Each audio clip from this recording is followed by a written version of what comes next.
In the fall of 1950, for 6 straight days, the United States Navy used the entire city of San Francisco as a test subject. And almost no one living there ever knew from a ship sitting just off the coast. Hidden in the fog, military crews sprayed a cloud of bacteria into the wind and let it drift inland, over the docks, over the rooftops, into the lungs of nearly every man, woman, child in the city. They were not attacking San Francisco. In their minds, they were protecting. They wanted to know one thing. If an enemy ever released a biological weapon on an American city, how far would it spread and how many people would breathe it in? So they ran the experiment for real, on a real city, without telling a single resident. This is Operation Sea Spray, and it is the day your own government turned a sleeping American city into a laboratory. To understand why anyone would do this, you have to step inside the fear of the early Cold. By 1950, the Soviet Union had the atomic bomb. The Korean War had just begun, and inside the United States military, there was a quiet, growing certainty that the next great threat would not fall from the sky as a fireball. It would arrive invisibly as germs. Biological warfare was the nightmare no one talked about in public. A weapon you could not see, could not smell, and would not even know had been used, until people started dying in hospitals weeks later. The military had a desperate question. American cities had never been built to defend against something like that. So how vulnerable were they really? You cannot answer that question with a chalk. To know how a germ cloud moves through a real city, with its real hills, real fog, its real buildings, and its real people breathing real air, you have to release one and watch.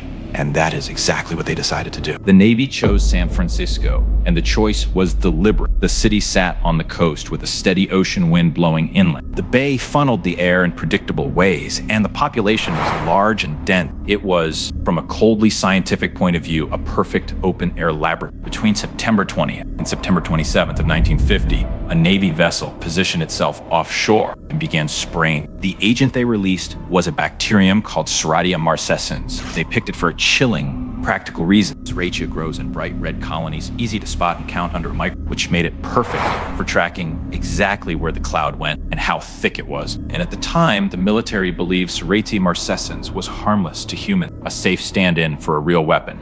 They sprayed it alongside another bacterium and a chemical tracer, hour after hour, day after day, and the wind did the rest, carried the invisible cloud off the water and straight into the heart of the city. What happened next is hard to picture, because nothing visibly happened at all. There was no alarm, no smell, no warning. Life in San Francisco went on exactly as normal, but the numbers behind that normal day are staggering. The military set up testing stations around the city to measure the cloud as it passed through, and what they recorded told them the experiment had worked far better than they imagined. The bacteria spread across roughly 50 square miles by the Navy's own later estimate. Nearly every one of the city's 800,000 residents inhaled the organisms, many of them breathing in thousands of particles every single minute they were outdoors. Read that again. Not a few people near the coast, almost the entire population of a major American city, dosed with a live bacterium over and over for 6 days. To the men running the test, this was a triumph. It proved that a single ship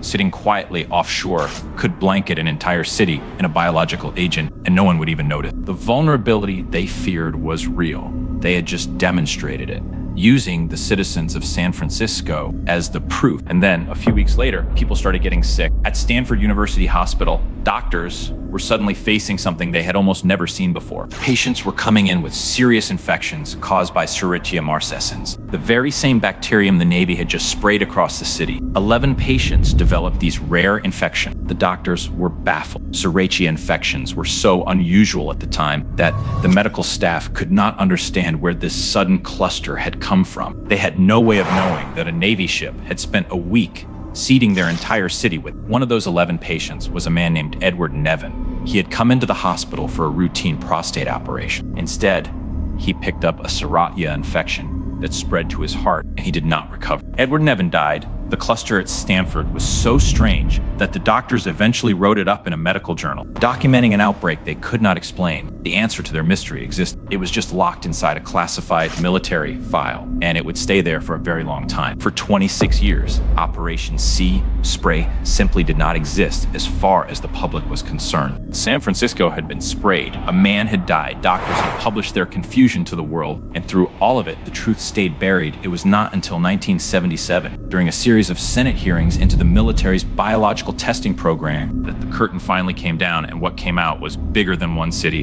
Investigators investigators learned that San Francisco had not been a single rogue experiment. It was one of a long campaign. Between 1949 and 1969, the United States military had carried out hundreds of open-air tests like this, spraying bacteria and chemical particles over American cities and regions to study how biological weapons would spread. Around 239 of them, the targets had included some of the most populated places in the country. And the people in those places were never told, never asked, and never warned. San Francisco was simply one of the first and one of the most thoroughly documented because of that convenient red bacterium that made the cloud so easy to count. When the Nevin family learned the truth that the strange infection that killed their father had arrived the same month the Navy sprayed his city with that exact bacterium, they did what any family would do. They sued the United States government. The case became known as Nevin versus United States, and in court, the government's defense rested on two pillars. First, that Serratia marcescens was believed to be harmless when the test was run, so there was no negligence. And second, and far more important, that the decision to conduct the test was a discretionary act of the government, a matter of national security and military judgment, and therefore the government simply could not be held liable for it. The court agreed, the case was dismissed, and the dismissal held on appeal. The family of a man who died in the wake of a secret government experiment was told, in effect, that the government had the right to make that decision and could not be sued for the consequence. No one was ever held responsible. The bacterium was later recognized as anything but harmful, and the official position narrowed to a single careful line. The tests were conducted. Any link to specific illnesses could not be proven. So what does Operation Sea Spray really leave us with? It is not just the story of one strange week in 1950. It is a story about consent and about who gets to decide what risks you live with without ever telling. An entire city was used as an experiment. A man died in the weeks that followed. The truth was held for 26 years, and when it finally came out, the answer from the people responsible was not an apology. It was a legal shield and a carefully worded denial. They decided that your lungs, your air, and your city were theirs to test, and that you did not need to know. So here's the question they keep coming back to. If they were willing to spray a live agent over 800,000 people and call it harmless, and if the courts agreed they had every right to, then how many other clouds drifted over other cities on days that felt completely ordinary? Tell me in the comments what you think they tested and never admitted, and if you want to keep opening the files they tried to keep closed, you know exactly what to do.